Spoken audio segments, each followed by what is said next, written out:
Dear students, welcome to our YouTube channel Vidya for Success.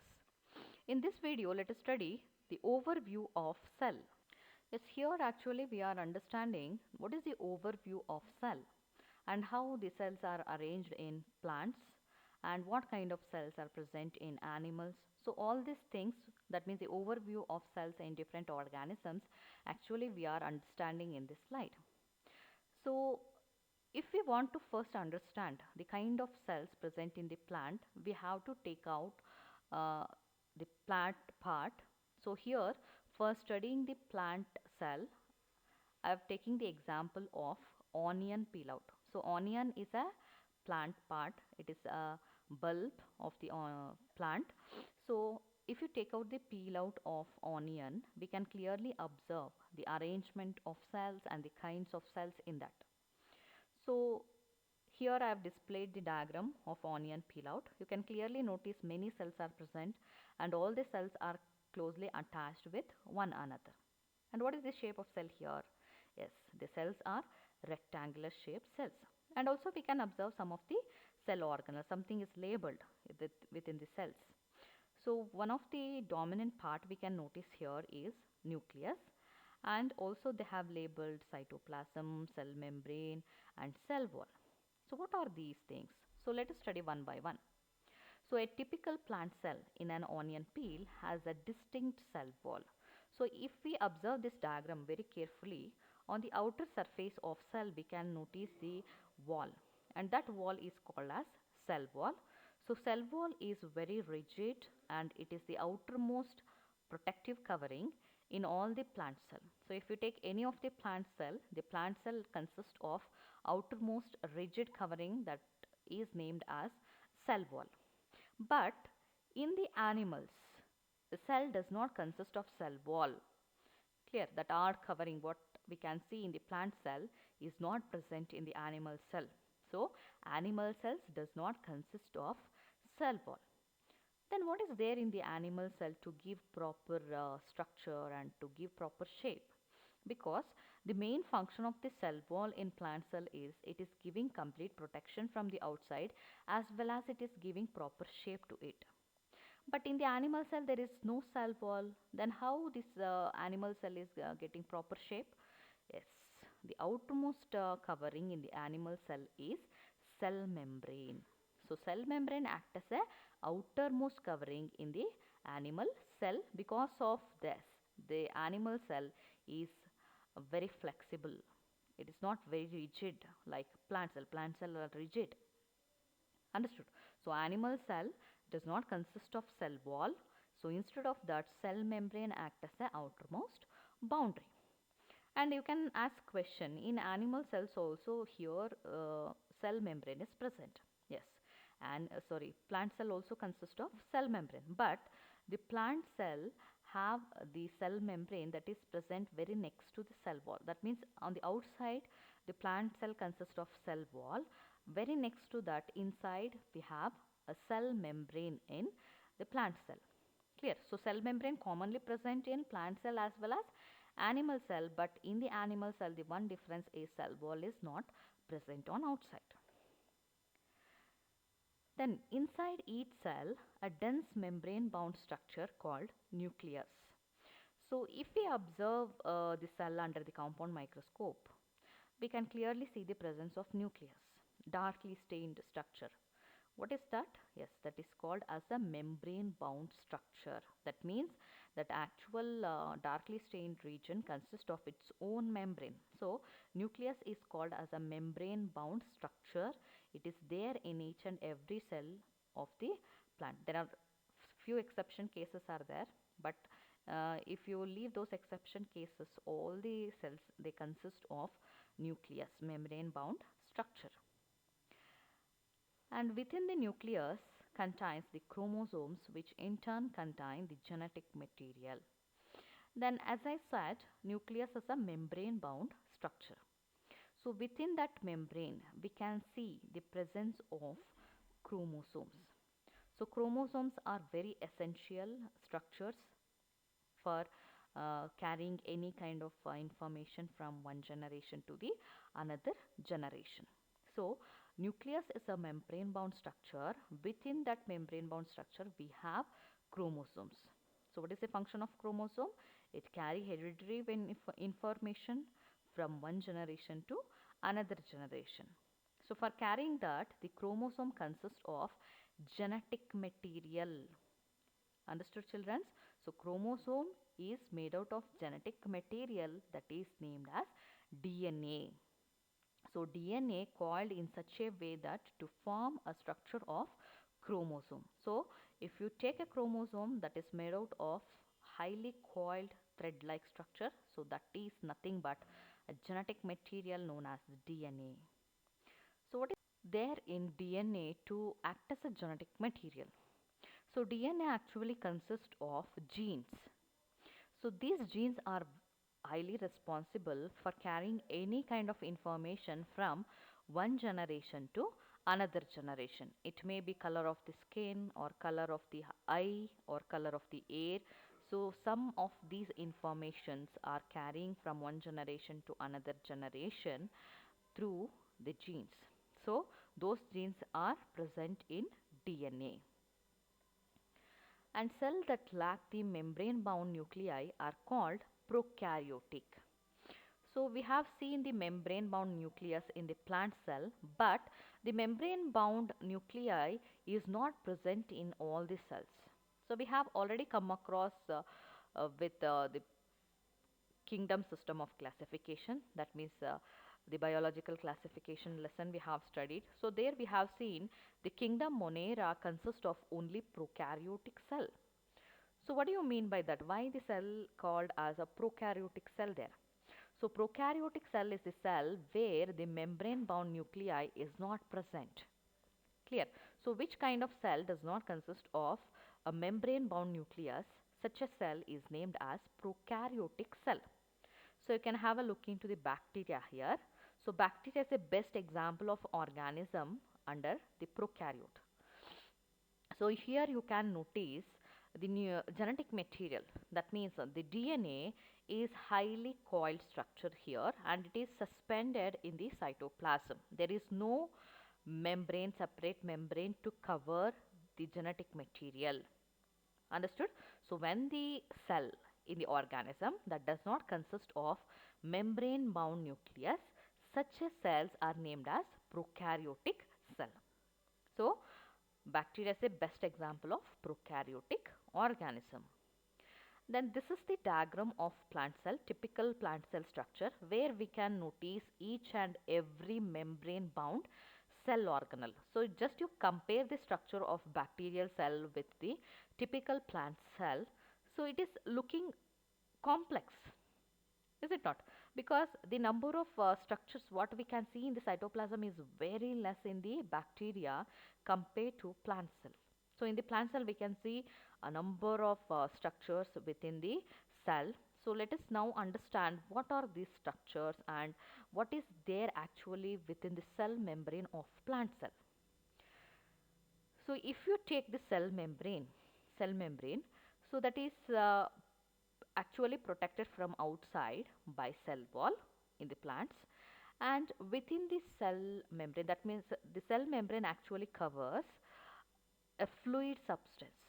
So that fluid actually occupies the entire volume of the cell. So what is the name of that fluid? Yes, that is named as cytoplasm. So cytoplasm is a jelly like a fluid that actually occupies the entire volume of cell. And within the cytoplasm we can see number of chemical reactions are taken place.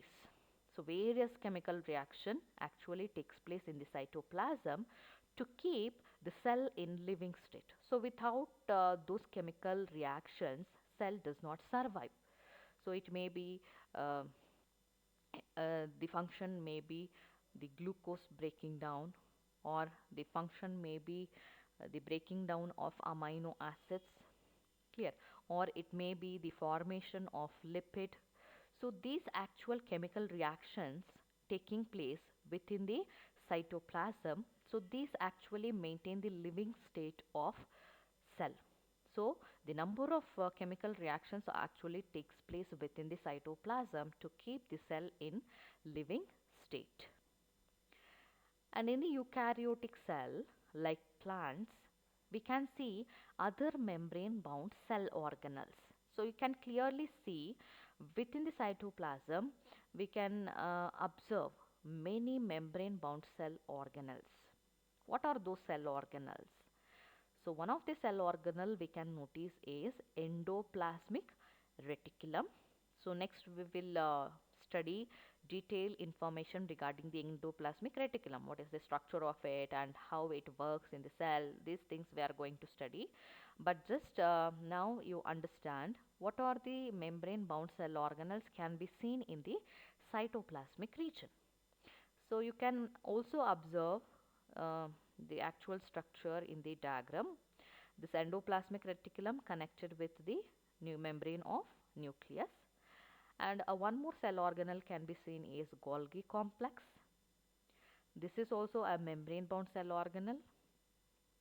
Then one more is lysosome. Lysosomes are the small vesicles. They are the membrane bound structures. Then one more cell organelle is mitochondria.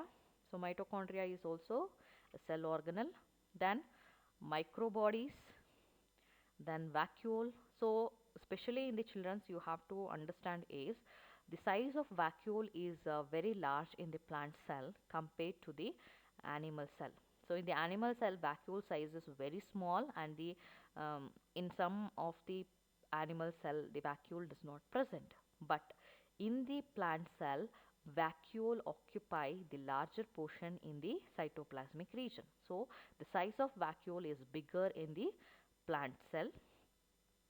Then a membrane bound cell organelles are actually absent in prokaryotic cell. Clear? So whatever the membrane bound cell organelles we have observed in the plant cell, so those are actually not present in prokaryotic cell. Understood? Then one more question maybe arises in your mind. Does animal cells not having all these cell organelles? Yes, animal cell also consist of all these cell organelles. Understood? So there are slight differences we have between the plant cell and animal cell that we will study in the upcoming videos of this lesson. So now just we are understanding the overview of cell. Understood, right? So prokaryotic cell does not consist of cell organelle, and eukaryotic cell like plant cell and animal cell consist of membrane bound cell organelles. Then one more cell organelle what we can notice in the organism is ribosomes.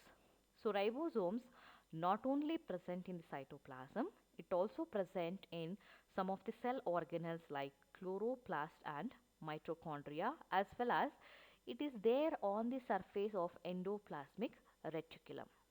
So ribosomes are very small circular structures. So these are not only present in the cytoplasmic region, they can be also seen in some of the cell organelles like chloroplast and mitochondria. So these two are the cell organelles. They are very essential uh, for the production of energy.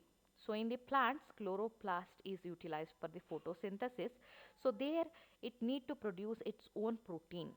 So in order to produce its own protein, the chloroplast consists of its own ribosomes and mitochondria also consist of ribosomes in order to uh, helpful for the formation of protein. Then one more structure can be seen is centrosomes. So centrosomes actually helps in the cell division. So these structures are very commonly seen in the animal cell. And this is the animal cell. We can notice the number of membrane bound cell organelles. So they are suspended in the cytoplasm. As I told, cytoplasm is a fluid substance, fluid material. So because of its fluidity, all the membrane bound cell organelles are freely suspended in it.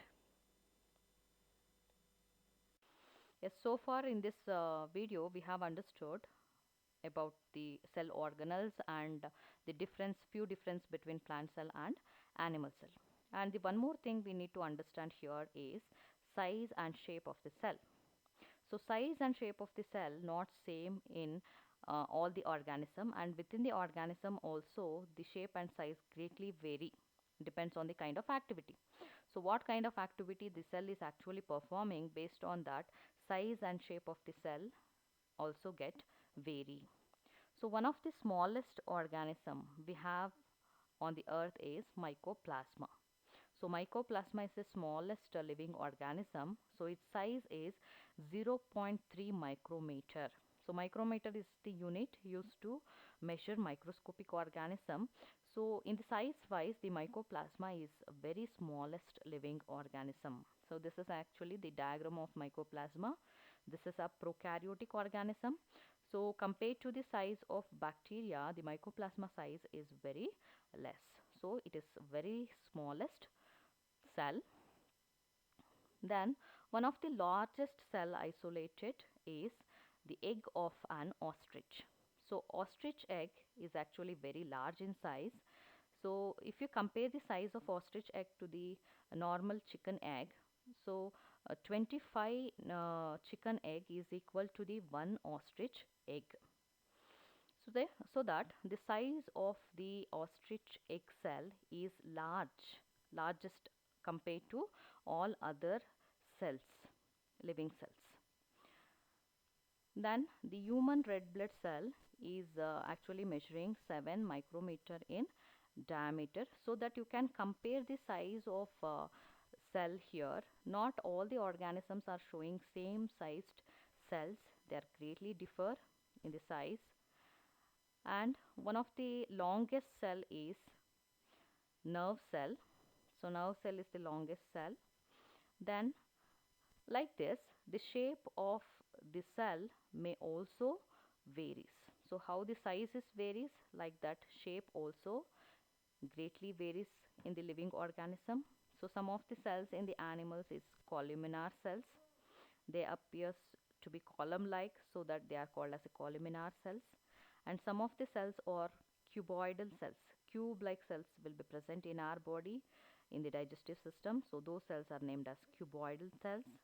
And in the plant, some of the cells are very elongated, so these cells are actually a part of xylem. They are named as tracheids. So tracheids are the dead cells.